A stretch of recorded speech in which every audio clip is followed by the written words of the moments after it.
All right. Thank you for joining, everyone. My name is Emily Silence. I'm a development associate at Potomac Riverkeeper Network. I'm joined today by our Potomac Riverkeeper, Dean Naujoks, and Katie Register, who is the Executive Director of Clean Virginia Waterways of Longwood University. Today, we're going to be talking about Virginia plastics, plastics in the Potomac. Katie's going to be talking about the Virginia Marine Reduction Plan, and he's kind of going to be talking about what we're doing in the Potomac to reduce plastics, and what's kind of on the horizon. Little housekeeping. You are all muted, as is easiest. We do have a Q&A portion at the end, so feel free to type your questions in throughout. We'll get to them at the end, or if you want to save your questions for the end, feel free to do so as well, and we can ask Katie and Dean any pressing questions you have. So just a little bit about Potomac Riverkeeper Network. If you're new, to our organization. So we are a local organization. We work to protect the Potomac and Shenandoah rivers, and we utilize riverkeepers. So if you haven't heard of the riverkeeper movement, it's really awesome. It's a global grassroots movement. Riverkeepers are essentially eyes and ears of the water. They go and patrol by boat, by air, by drone. They're essentially kind of our protectors of our watershed, right? They protect the safety of our river, of our drinking water, what we use to recreate on. We have programs throughout the Potomac and Shenandoah watershed, working to reduce trash, working to sample our water quality, working to just reduce pollution into our rivers.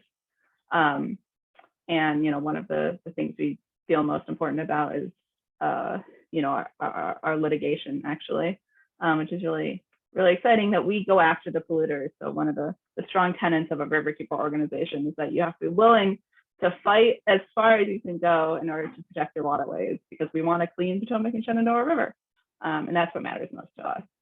And Dean is giving me the thumbs up because we love a good battle. So anyway, I will leave it at that. Like I said, if you have any questions about Potomac Riverkeeper Network, feel free to ask them at the end, or if you type them in the chat, I'm happy to answer a question about the organization generally, or feel free to email me. So I'm going to let Katie take over now and go ahead and get started. Katie, if you want to start. Great, thank you. I will share my screen right now. So thank you so much for inviting me today to talk about our Virginia Marine Debris Reduction Plan. As Emily said, I'm Katie Register. I'm Executive Director of Clean Virginia Waterways, which is a program of Longwood University, and we are also affiliated with the Ocean Conservancy in Washington, D.C. And this presentation about the Virginia Marine Debris Reduction Plan was originally written by myself and Laura McKay, who is the manager of the Virginia Coastal Zone Management Program. And development of this plan was funded by a grant from the Coastal Zone Management Program to Clean Virginia Waterways. And all of that funding originated with NOAA, the National Oceanic and Atmospheric Administration. So while the co-authors of this plan are Laura McKay and myself, it involved hundreds of people who we interviewed and met with, and we had workshops to make sure that it was a collaborative process. So the original Virginia Marine Debris Reduction Plan, and when I say marine debris, I could almost also use the word litter, because about 83% of all the trash that's in our oceans and in our rivers and in our coastal waters comes from inland. It comes from people who litter or mismanage solid waste. So in many ways, this is also a litter reduction plan. And I'll talk a little bit more about terminology later. But basically, Coastal Zone Management Program realized in 2013 that plastic pollution, marine debris, is a growing priority, needs to be addressed. And they convened a group that ended up writing the first Virginia Marine Debris Reduction Plan. That was published in 2014. And it was the first such plan on the East Coast. We were really proud that Virginia led in that regard. And actually, it was the only second state to have a marine debris reduction plan in place after Hawaii. Since that plan was developed, there have been a lot of successes. As you probably know, we've got some laws in place about a phase out of polystyrene, expanded polystyrene. Most people call it styrofoam. We've got a law in place now which bans the intentional releasing of helium-filled balloons throughout the state. And then there's the the governor's EO 77 under the former governor, which reduced the amount of single-use plastics from universities and many state agencies. So lots of things have happened in the last 6 years as far as legislative fixes, but there's also been lots of collaborations, including there's a group called the Virginia Plastic Pollution Prevention Network. And if you're not a member of that network, I encourage you to look into it. I know that Dean and Emily and some of the staff there at the Riverkeeper Network are members. But this Plastic Pollution Prevention Network was a direct result of the 2014 Marine Debris Reduction Plan. They meet monthly. We just had our monthly meeting yesterday. And again, it's a great place to learn. We have all of our presentations, our monthly presentations are recorded. So you can go back and learn about what other organizations are doing in Virginia on plastic pollution prevention. We've also offered lots of workshops, including an annual stormwater and litter workshop, which originally that workshop was open just to stormwater managers and people who work for public works, trying to keep plastic pollution out of stormwater. Last year, or I'm sorry, in 2021, last year, we opened it up to anyone interested in litter prevention because we had it on Zoom. So we were able to open up attendance to that. And then we've also done some education and outreach. We had a grant, a 3-year grant from the National Oceanic and Atmospheric Administration's Marine Debris Program, which resulted in the creation of preventballoonlitter.org and also joyfulsendoff.org, which are 2 social media websites to reach people about the impacts of releasing balloons. And that involved tons of research.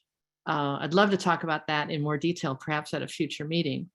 And then there's been lots of monitoring and research in the last few years.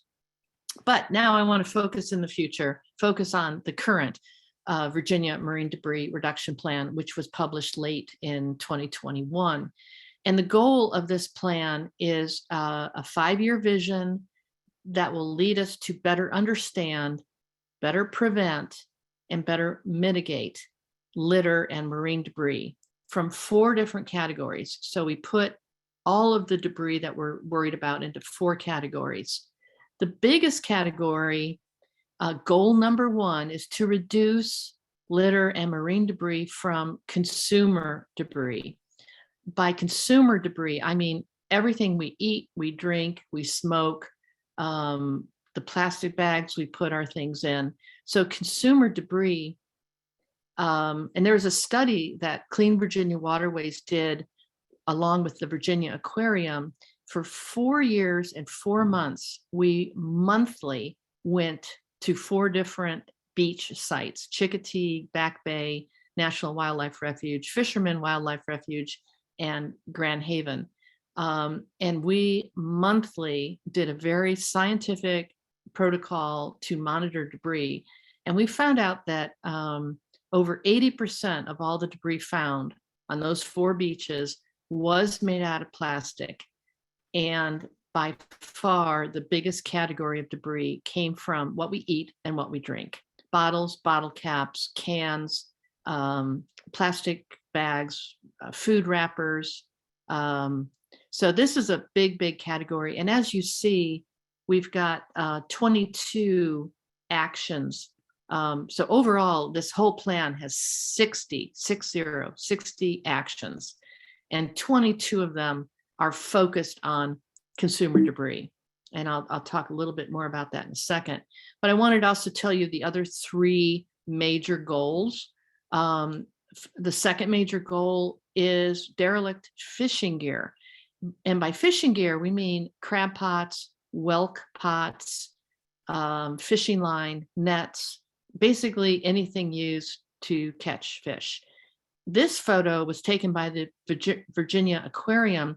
This is all fishing line from recreational fishers off of a pier, a pier that goes out into the Atlantic Ocean in Virginia Beach. People pay a little bit of money, they go out there and fish all day.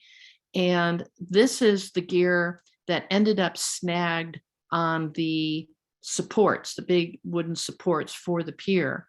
And that is a sea turtle that got entangled and died because of this. So it's not just commercial fishing gear that we're talking about. The third major goal for the plan is to better understand, prevent, and mitigate microplastics and microfibers. This one has 13 actions. And then the fourth goal is boats, abandoned and derelict vessels. Most of these vessels that are abandoned in the environment, and in this case, in this photo, this boat was abandoned at a marina, at a dock. But most of the vessels that are abandoned are plastic. They are fiberglass. Fiberglass is basically glass fiber that's encased in plastic. And this is a really growing concern because fiberglass boats were made in large numbers starting like in the 70s, 80s. And so these boats are now getting quite old, and disposal of an old boat costs a lot of money. It's not like an old car. If you have an old car that doesn't run anymore and you don't want to keep it around, it's got some value as scrap metal. But these fiberglass boats, not only do they have no value, they actually cost thousands of dollars to get out of the water, to get them ready to go to the landfill, take on off the hazmats. It's expensive. And so some people abandon them in the environment. So that's one of our goals, is to work on that issue. Now, underneath all 4 of the goals, we've divided the actions into strategies, so we can get them organized. And these are the 5 strategies that you will find under each of the goals. So the first strategy is devoted to prevention. And that is the biggest strategy, is we've got to stop putting so much of this plastic waste into the environment. So prevention through behavior change, through education, and through outreach. The second strategy focuses on better understanding the problem and its impacts. So that's research and monitoring. The third strategy under each of the goals is proper disposal. Do we have correct infrastructure? Do we need more infrastructure? The word interception there, that mostly focuses on storm water. That moment that a bottle or a food wrapper is going from a street or parking lot into the storm drain, and it's becoming aquatic debris, marine debris. That's what we mean by interception. There are interception techniques to keep plastic out of our stormwater. The fourth strategy is removal. It's sad that we still have to spend so much energy on removing, but it's an important part of volunteer cleanups, as well as removing fishing gear and boats. And then the fifth strategy focuses on policies and legislation and enforcement. So those are the 4 buckets under which all the actions occur. I'm going to show you briefly what the one example of an action, excuse me, this is action 1.2.1.1. That's how we've organized this. The action says, by the end of 2025, we will promote consumer debris research. And then we say the different areas. We want to promote citizen science, people out there doing a cleanup, but also collecting data. We want to do more shoreline surveys, monitoring studies, and collecting stormwater data. So that's what an action looks like. And then the next thing, many of these actions align with the Mid-Atlantic Marine Debris Action Plan. So the Mid-Atlantic Marine Debris Action Plan was created by the National Oceanic and Atmospheric Administration concurrently with the Virginia Plan. Actually, we started our plan before they started the Mid-Atlantic Plan, and we actually slowed down our production to make sure that our two plans aligned with each other where it was appropriate. And then in the next column over, you see the partners. You see the organizations that have signed up to help tackle that particular action. On this particular action, we've got nonprofit organizations. We've got like Clean Fairfax, Elizabeth River Project. We've also got some local governments. We've got the Fairfax County Stormwater Planning Division, Prince William, Keep Prince William Beautiful. So we spoke to many, many groups across the state and had them sign up for the actions that either they've already worked on, because we all know many, many, many organizations and governments have been working on litter prevention for several years. But other groups that are new to it, other groups that are like, wow, we have not tackled plastic pollution historically as part of our mission, but now we want to add plastic pollution prevention to our mandate. So if you are with a group that is working on or interested in working on some of the actions, I encourage you to reach out to me. This is a dynamic document. It's not like, oh, we published it last year and we're not changing it. We definitely want to hear from other potential partner organizations. And I wanted to point out here too, towards the bottom of this partner list, you see it says Ocean Conservancy and the International Trash Trap Network. If you're not familiar with this group, it's rather new. It's only a few months old. I mean, Ocean Conservancy is very old. They've been around 30 plus years. But the International Trash Trap Network, they've got a Facebook page, a website. It's a collaboration between Ocean Conservancy and the University of Toledo. And they're trying to share information about ways to trap trash, either at a storm drain or in a stream. So it's a great resource to check out. So that was a real quick look at the structure of the Virginia Marine Debris Reduction Plan. Later, I'll show you a website where you can download it. And I encourage you to download it and read it, because obviously today we won't have time to go through the whole thing. But I did want to focus on some of the priorities, some of the near-term actions that are either underway or we're going to get underway soon. And these were all determined by the collaborators who helped create the Virginia Marine Debris Reduction Plan. So the first near-term action is, and I'll only highlight what's in yellow, but we want to provide recommendations to support waste minimization. And this would be providing recommendations for new laws and new policies. By laws, I obviously mean the General Assembly, but also local ordinances and even policies at churches, at parks, at wedding venues. They can put policies in place that will decrease plastic pollution. An example of this are churches that do not allow confetti at weddings, because most confetti is metallic paint on little tiny pieces of plastic. And parks that don't allow helium-filled balloons to be even used for decoration, because at the end of the day, too many people cut the ribbon and let the balloons go up. So we can work on this problem through legislation as well as policies.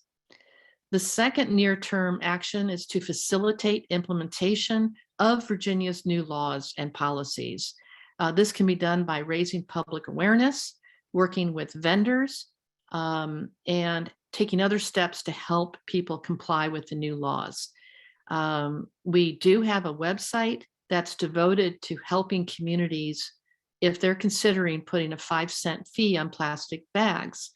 This is a law that was passed a little over 2 years ago that allows local governments to put 5-cent fees on single-use plastic bags. So far, 5 communities in Virginia have done this, and we're working with other communities who want to know how big an issue are plastic bags as litter in their own town or in their own county.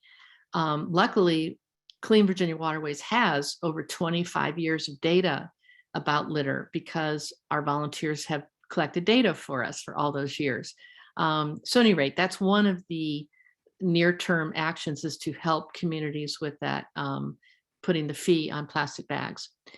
We also want to help continue to educate people that it is illegal and it's wrong to release helium-filled balloons, even though the balloon industry calls latex balloons environmentally friendly. They are, in fact, litter. And then we also want to continue to work with the food industry and restaurants on their obligations to phase out expanded polystyrene food packaging. The next set of near-term actions include measuring public support for new laws. This is really exciting. At least I'm excited about this. In the next probably 2 to 3 weeks, we, Clean Virginia Waterways, working with our partner Opinion Works out of Annapolis, Maryland, and also the Coastal Zone Management Program, will be doing a statewide survey of registered voters, asking them about their concerns about plastic pollution, their awareness of its impacts, and their willingness to support local laws or statewide laws and policies to reduce sources of marine debris. We're also going to be asking them, who do they trust? Who are the trusted messengers when it comes to learning about plastic pollution? So very excited about that upcoming project. The fourth near-term action identified in the plan is to continue to promote and facilitate collaboration. We do this through the Plastic Pollution Prevention Network. We also have a group that's been meeting for a year now about abandoned vessels in Virginia, and that collaboration has included the Navy, the U.S. Coast Guard, many state agencies, nonprofits, boaters, marinas, and that action has been led by CZM and my group, Clean Virginia Waterways. We also are going to have a marine debris summit in the fall of 2022.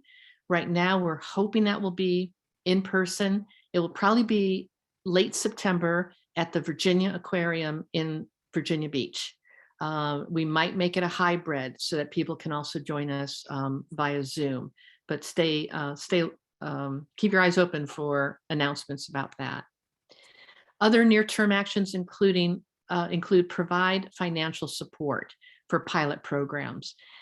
We have Clean Virginia Waterways, through a grant from Virginia Coastal Zone Management, has a few $1,000s every year for the next 4 years that we can assist nonprofits and universities if they want to take on a pilot project that meets one of the actions.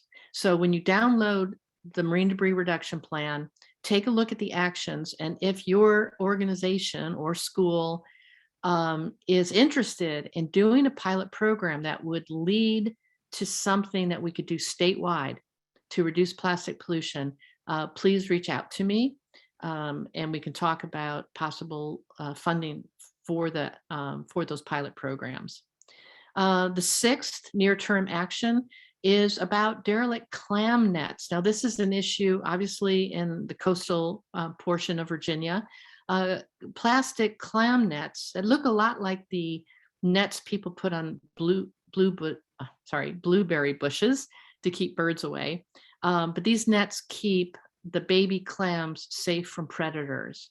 And often because of storms or boaters who don't know that they're not supposed to be in these clam aquaculture areas, the nets sometimes end up on the beaches. So we're working with the clam aquaculture industry and other partners to explore ways that we can get these nets off the beaches when they show up on the beaches, and also see if there's a way that we can get this clam netting recycled. The 8th or 7th near-term action is contacting the media about balloon releases.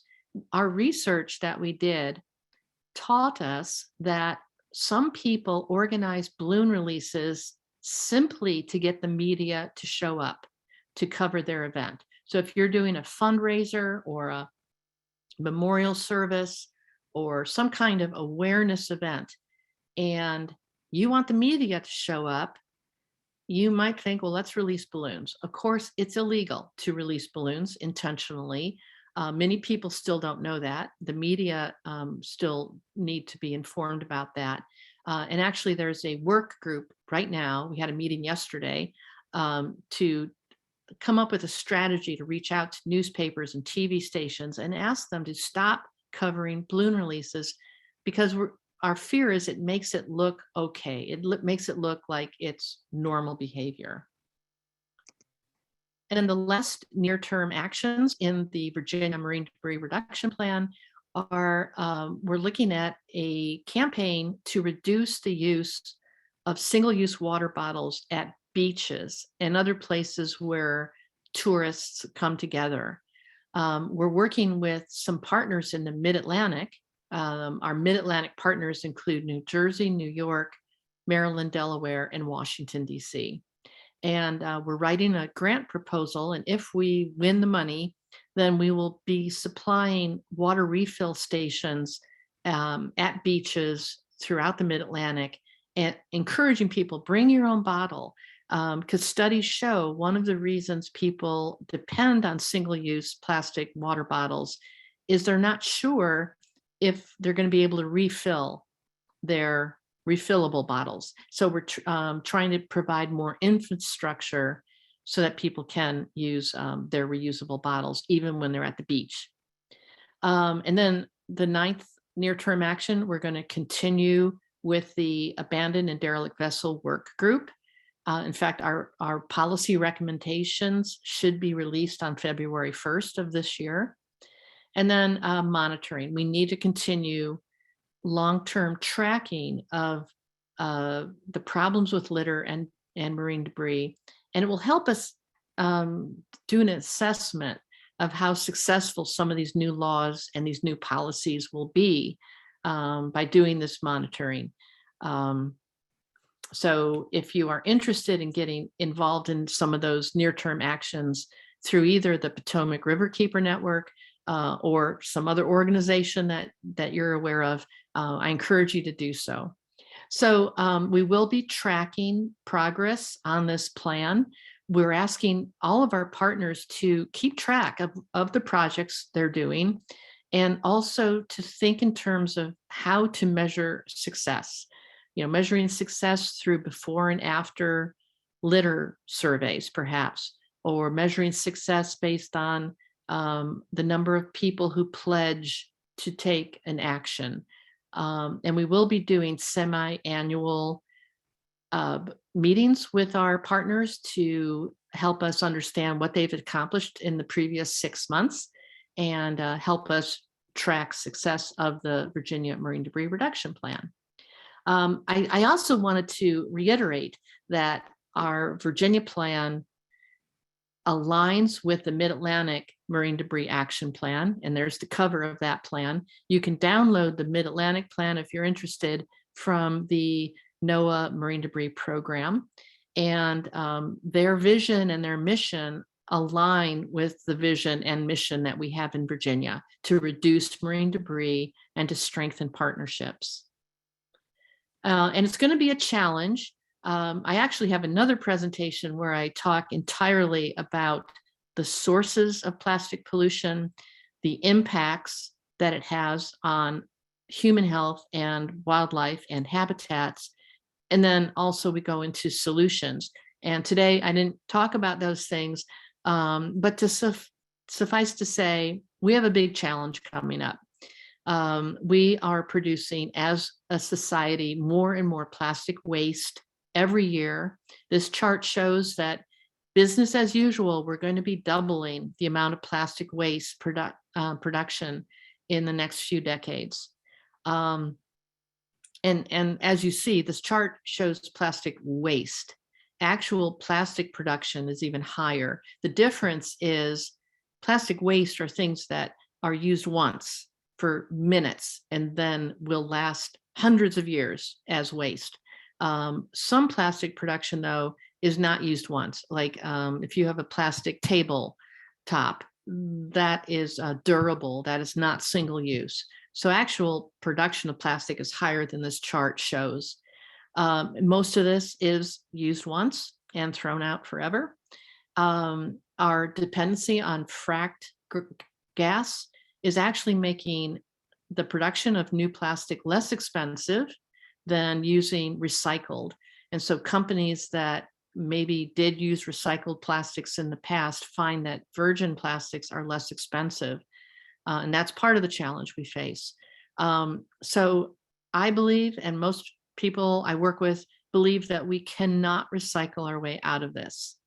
Recycling is part of the solution, but I sometimes hear, especially industry who produce plastics, put all of their stock in, let's recycle.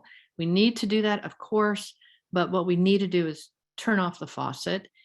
And an analogy I'm sure some of you have heard about, if you walk into your bathroom and your tub is overflowing, the faucet's flowing water out and the tub is overflowing onto the floor, what's the first thing you do? You don't run and get a mop. The first thing you do is you turn off the faucet, and then you go and get the mop to clean up the mess. And that's what we need to do. We need to turn off the faucet of single-use plastic production. And many of the actions in the Virginia Marine Debris Reduction Plan lead to that end. So the takeaways today, before we go to some please do download the Virginia Marine Debris Reduction Plan. It's on the Clean Virginia Waterways website. And as you see there, www.longwood.edu/cleanva/publications. Also, if you or your if you are with an organization that wants to sign up to work on an action, please let me know. We are not taking individuals, individual people to sign up on the actions, just groups. But if you're interested in working on an action, you can hopefully find a group that's already working on that and assist them. And then lastly, when you're doing cleanups, whether it's you by yourself or part of a group, please collect data. There's a smartphone app called Clean Swell. You can download it, put it on your smartphone, and as you clean, you can record the data. And there's also paper data cards that you can fill out. They're from the Ocean Conservancy. And all the data from those data cards and the Clean Swell app all go into the very same database, which is open access. It's anyone in the world can go to it. You have to make an account, but it's free. And then you can download what's going on in your county, what's going on in your state as far as litter. But it's only as strong as the data collected by our volunteers. So thank you so much for inviting me to speak here today. It's something I love to talk about. There's my email.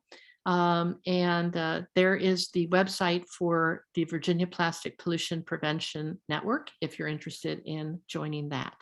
So thank you. And I guess I'll turn it back over to Emily and Dean in case there's any questions.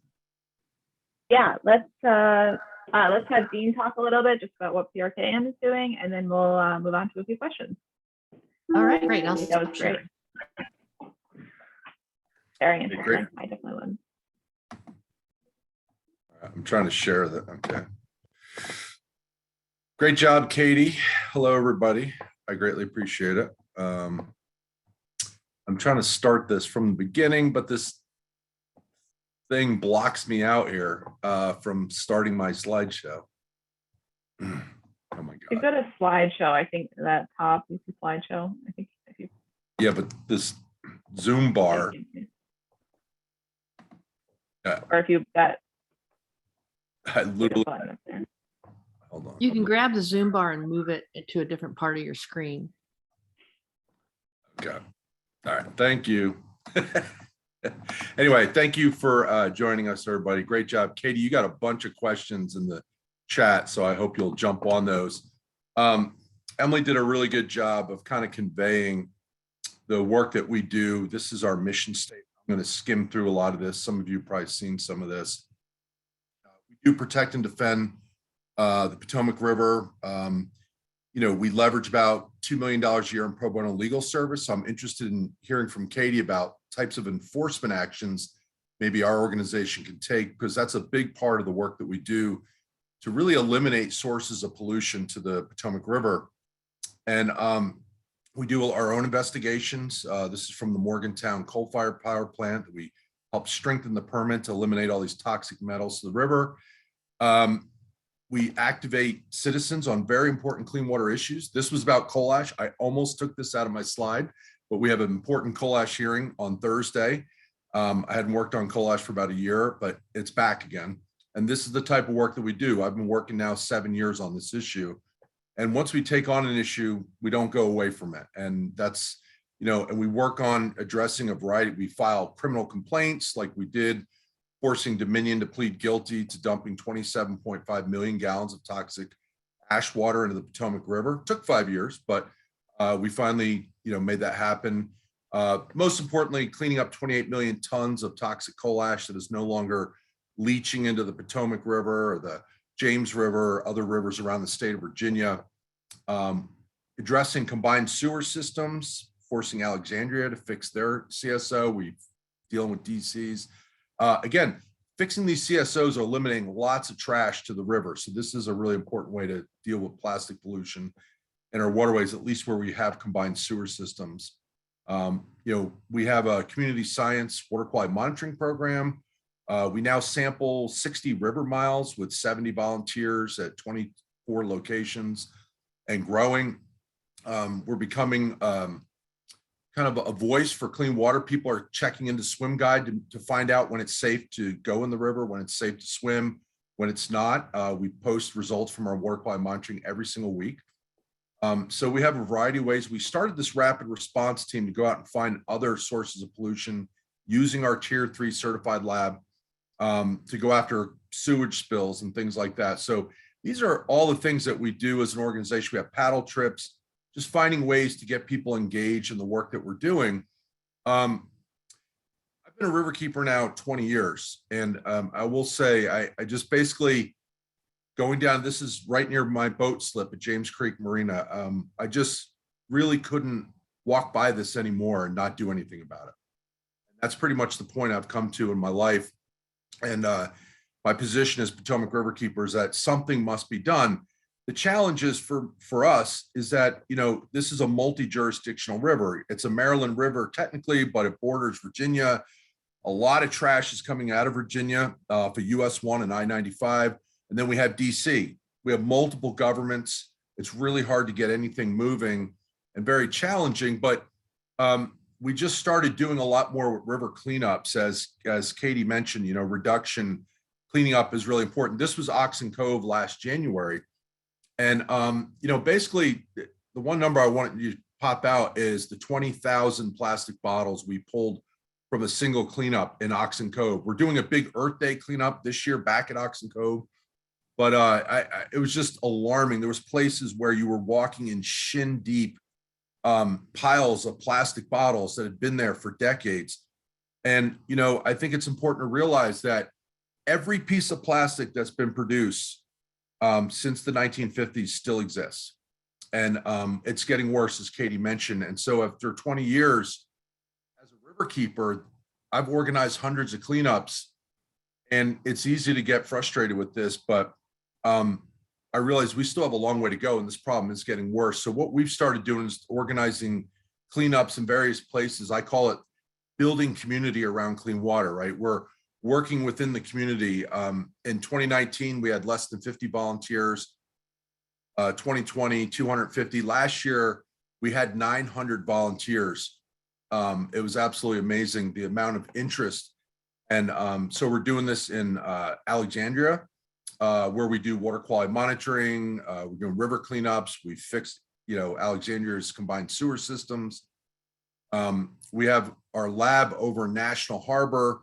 We're partnering with American University doing microplastics research, but we're also doing these cleanups on a monthly basis.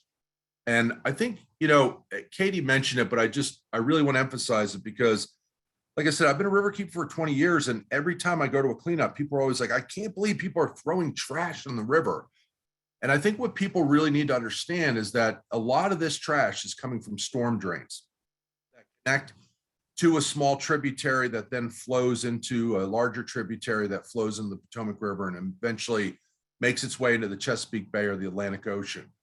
And this is just a huge problem. And most people don't seem to understand that it's coming from, like litter, as Katie mentioned, And the one thing that I think a lot of people tend to think, well, this is a larger ocean issue, right? We know about whales and, the plastic pollution, the marine pollution that's causing great harm in their oceans. But, this report came out fairly recently from the Science and Technical Advisory Committee for the Chesapeake Bay program that basically identified that, this pollution is coming from storm drains and it's coming from rivers like the Potomac River that basically microplastic pollution in the bay and the watershed is an urgent issue that warrants immediate action by the Chesapeake Bay Partnership. And so, this is 50 experts basically coming together saying this is a crisis.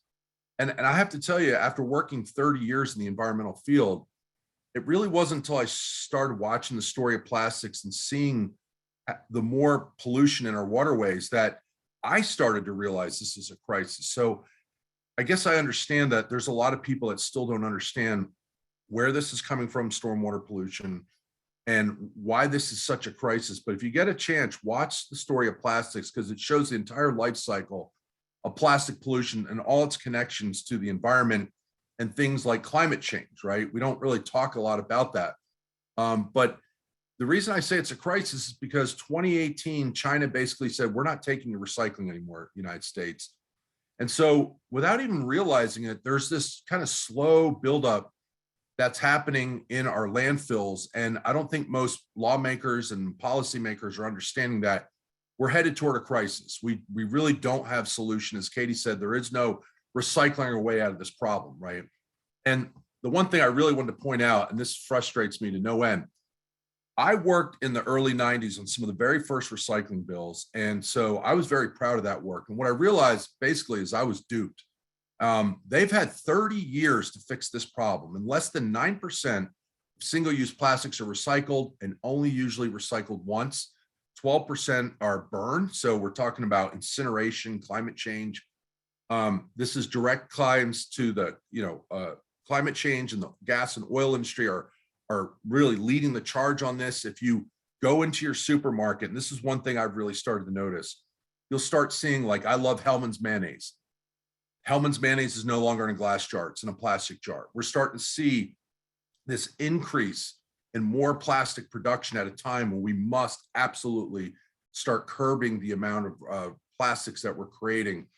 And, the bottom line, in my opinion, we still have very weak legislation. We haven't done anything really meaningful to address this problem in any meaningful way, in my opinion. And we have weak lawmakers. We have Democratic lawmakers right here in Northern Virginia that voted against the styrofoam bill to ban styrofoam. We have a long way to go to get what we believe are champions of the environment, people who say they're good on the environment, to actually do something meaningful. And now we have Governor Youngkin, right? We don't have control of the House anymore with any type of progressive lawmakers that might be leading this charge. So we have a real uphill battle. It's not just in Virginia, same in Maryland, same in DC. we just can't seem to get any type of traction and real leadership on this issue. And, I want to emphasize that we can't recycle our way out of the problem, but I will say I have been at least somewhat pleased by what Maine specifically and Oregon are doing with this extended producer responsibility liability, legislation, where they're actually starting to actually force the manufacturers of plastic bottles and the food industry to start paying fees to support improvements and expansion of recycling programs and overhaul and recycling programs, because they're broken. I have to say, when I throw my plastic bottle in the recycling bin, I know it's going to a landfill.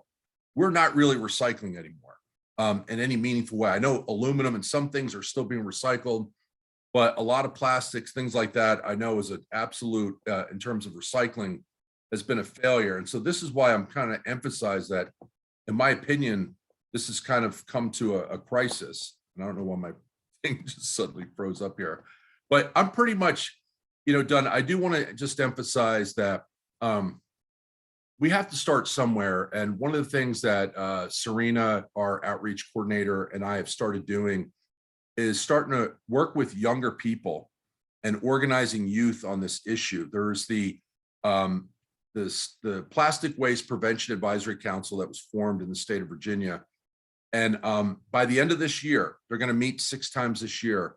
They're going to put a report out that goes to the governor and to the Virginia General Assembly about ways in which we can make meaningful impacts on reducing plastic waste and prevention. And so it's a real challenge trying to get all the other environmental groups on the same page about putting pressure, but that's what we are going to do. Potomac Riverkeeper Network is work with youth to put pressure. The first meeting that we went to, we showed up with a lot of younger people who spoke up at these meetings demanding action on this issue. And I really think it had an impact on the people who serve on this Plastic Waste Prevention Advisory Council. And so that's one of the things that we're going to do. We're going to advocate for things like EPR, but again, there's a lot of other things that we need to do. One thing I'm just going to emphasize to kind of close out is that we got to start refusing plastics, reduce, recycle, all that stuff is good. But what we must do is start refusing. And this is, I go to the store now and I basically will not take a plastic bag. I'm still really bad in a restaurant about not demanding my straw not come with my drink. I still forget sometimes, but this is stuff that we just slowly need to incorporate into our lives and find ways to refuse the use of plastic and get it out of our lives and start using things that are recyclable or certainly more sustainable, not as harmful to the environment. So I'm going to leave it at that and just open it up to question and answer. If you want to come out, get involved, just email us at volunteer@prknnetwork.org. We'd love to have you participate in our cleanups, but more importantly, just stay tuned and hopefully get involved in this important issue, because this is just the beginning of our work on this issue that'll take, I think, many, many years to work on. So I'm going to leave it at that and open it up to Q&A. All right, awesome. Thanks, Dean. So I think we have a few questions.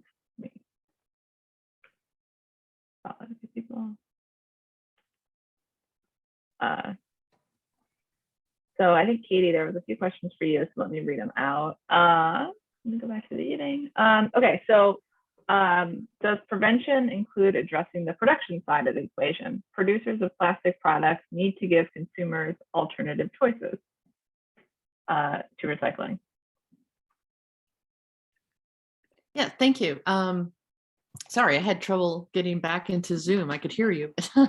So production, yes. I'm a big proponent of systemic change, changing on the pre-consumer level instead of waiting until the consumer buys this thing and now has to dispose of it. And we do have a little bit of that in the Virginia Marine Debris Reduction Plan. We also, though, as we were developing the plan for Virginia, we wanted to make sure that it was feasible, both politically and economically, and also given the state of Virginia, the size. For example, when California passes a law their economic power is so great that they can really affect change. So there were some things that we did not put into the first Virginia Marine Debris Reduction Plan back in 2014 because the people who developed it decided some things were not feasible. Two of those things that we thought were not feasible 6 years ago or 7 years ago, one was extended producer responsibility, which is what you're talking about when you get a producer to be more responsible for what they're producing and more responsible for the disposal on the tail end.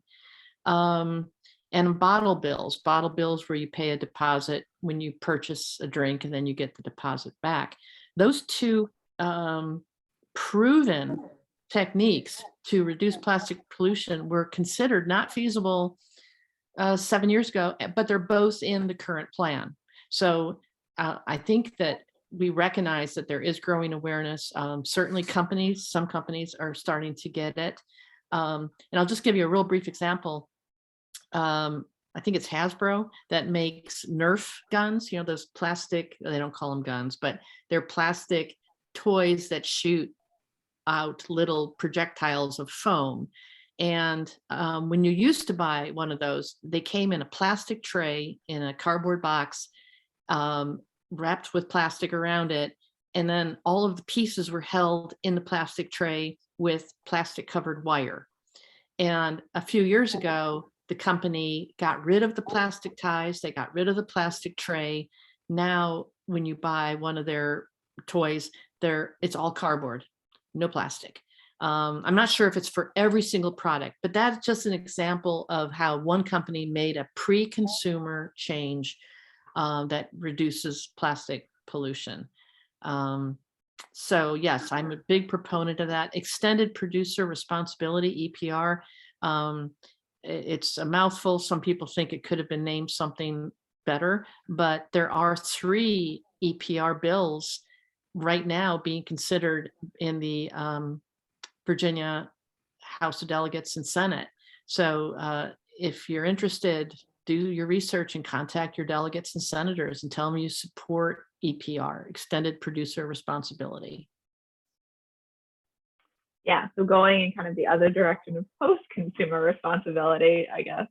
So most people, myself included, are not certain how to best recycle. And the word is that most mixed-use recycling pickup goes into a landfill.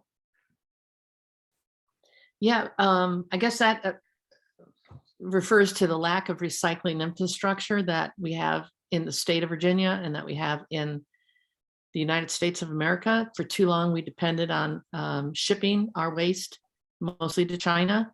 And when China stopped taking our plastic waste for recycling, we found, we have not invested in the infrastructure. And I can't say for sure that every piece of plastic's going to the landfill, but an awful lot of it is. So that's why we have to explore all kinds of options and all kinds of solutions. And there's so many that are proven to be effective. In fact, there's a report that I have here that Clean Virginia Waterways wrote last year. And what we did is we took data collected from volunteers in various states. I hope that's in focus for you all. We looked at various states, some of which have bottle bills, some of which that don't. And we learned that states without bottle bills, including Virginia, have a way higher number of bottles and cans littered in our state. So download that report. It's on our publication page. And yeah, we cannot just recycle our way out of this, as Dean has said, and I believe it too. Refuse plastics. Yeah, refuse is a first step. Grocery store, start looking at how packaging is done. I always buy now stuff that has the least amount of packaging, and that stuff that is, and I avoid buying any plastics at all if I can avoid it. I also wanted, I thought there was another question about signs, and if I could, I think I have a slide that I wanted to talk about. Let me see if I can pull it up real quickly. I'm sorry, go ahead and ask another question while I try to navigate to showing the slide. Oh, okay, hold Let's see. Can you talk a bit about how outreach to places like churches has taken place? Yeah, probably the best example of reaching out to communities of faith is being done by the Lynnhaven River Now program. They've got a program where their staff go out and meet with communities of faith, churches, synagogues, to talk about ways that they can decrease plastic pollution production in their own church services and their social hours. I know there's one church on the northern neck of Virginia that used to have a coffee hour after every service on Sundays, and everything was plastic. And a small group of members said, let's stop this. And they raised some money. They bought some coffee cups, ceramic cups, and they got volunteers to stay late to wash all the dishes and put them on the shelf and use them over and over. Simple change. They said it didn't cost them very much at all to buy, ceramic plates and ceramic cups. But yeah, if you want to look at how a group really did a structured outreach and the reward system that they came up with, look at Lynnhaven River Now, NOW, that's in Virginia Beach. And their program is called, I believe it's called Pearls, Pearl. And they have a very robust program, and they give rewards and recognition. Like, your church is now greener than these other churches. So yeah, check that out. Thank you. Erica just added it to the chat. And I think pledging is really important too. If you know a restaurant or any, connection to, whether a church that you have influence at, get them to pledge to do this. We don't need legislation if people just start doing this, and, groups start doing this, and restaurants and people really just start conveying that this is a crisis, this is an important thing, and it's really not hard to switch to some of these more sustainable practices that Katie mentioned. Yeah, great point. I also wanted to, I found that slide I want to share. Tomorrow, I put this in the chat. Tomorrow, I'll be giving a presentation for the EPA's trash-free water program about influencing behavior change. Some of the campaigns we've worked on to change people's behavior. And one of the slides that I'm going to share tomorrow is this one.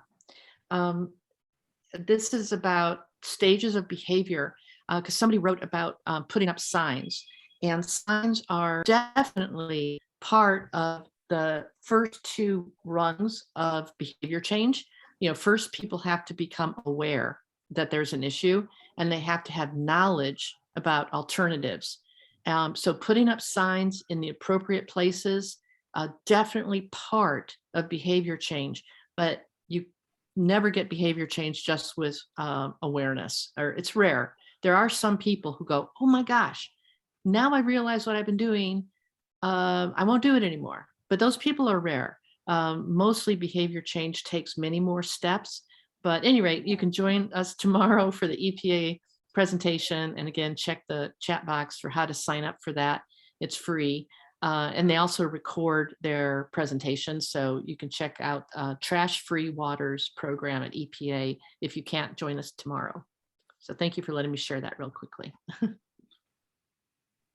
Yeah, of course. Let's just do one more question and then we'll wrap things up. I apologize if I didn't quite get to your question. I'll feel free to email me with a question if you have one, or I'll put our emails. I send a follow-up email to everyone, so you'll have our contact info. So how can a company like River and Trail Outfitters that currently does in-house cleanup as well as outside, as allow outside cleanup orgs to use our boats to make a bigger impact? This one. I'm sorry, asking how a company can use their boats for volunteers efforts? I'm not sure of the question. It currently does. They're probably talking about river cleanups, like to use your boats for people who want to do river cleanups. I would just say contact Potomac Riverkeeper Network. River and Trail is on the Potomac River, and we were very familiar with them. We've used boats like that in the past, at least river cleanups I've organized. But also too, one thing, river, a lot of influence. We would love to see more of our outfitters conveying to lawmakers how important addressing plastic pollution and trash in our waterways is that this is a very serious issue, because if it's just coming from people like Katie and I, we're never going to get traction, right? This is why we're trying to engage youth, but we need business leaders. This is how we won on coal ash. We got concrete manufacturers. We bought business people coming to the table demanding action on coal ash, and we need the same thing here. So we have a long way to go, but stay tuned and let us know if you'd like to be involved in some river cleanups. Yeah, thanks everyone. So I think we're gonna end it there. I appreciate everyone's questions. Like I said, feel free to email myself if I didn't quite get to yours, or email Dean or Katie.